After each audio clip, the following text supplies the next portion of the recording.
I think small mistakes are healthy. They're all just part of, pushing the barriers and pushing the boundaries and seeing how far you can go.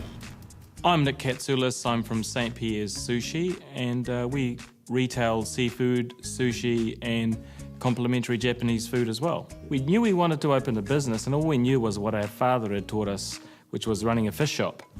So then we wanted to take the fish shop into the 21st century and say we were going to do something great with a fish shop. And so we came up against many obstacles, first being no landlord would want 3 guys that were basically under 20 as a tenant. Second problem was we had no money. Third problem was we had no idea. So those are 3 things that make it pretty hard to start a business. A lot of people laughed. We started selling sushi in our first shop in 1984, but after about 6 months we gave it up because no one wanted to buy it. People would sort of look at it and go, "Ooh, that's raw fish. I don't like raw fish. I'm not going to buy it." So we started again in about 1993, and we had trouble getting the quality of Japanese ingredients that we really wanted to use. We placed an order for a whole lot of variety of Japanese food, and one of them was the pickled ginger. And the pickled ginger that we'd always been given by our suppliers was always pink. And then when this container arrived with 200 cartons of pickled ginger, I opened the tin and it was all white, and I just panicked. Fortunately, after contacting Japan, I found out that ginger hadn't had any colour added. So I thought, well, that's great. We can tell our customers that our pickled ginger is natural. So there was just one of those stuff-ups that actually ended up being a good thing. I've always believed that whatever mistake we've made in our business, we've always learnt something. I like the unpredictable challenge of every day. I'm very excited about what we're doing. I mean, I probably like what I'm doing too much, which some people see as being a bit of a workaholic, but unfortunately, I really do enjoy it. And I think if you don't enjoy it, you shouldn't be doing it. But in terms of the future, I see our company growing and developing and hopefully one day becoming a global brand for New Zealand. You're not stuffing up, then you're just not having a big enough go. And if you're not having a big enough go, you're just a passenger. And what's the point? Ross Hunter. I'm one of the directors of Harvey's Real Estate Group, which is the Australian and nationally owned real estate organisation through New Zealand.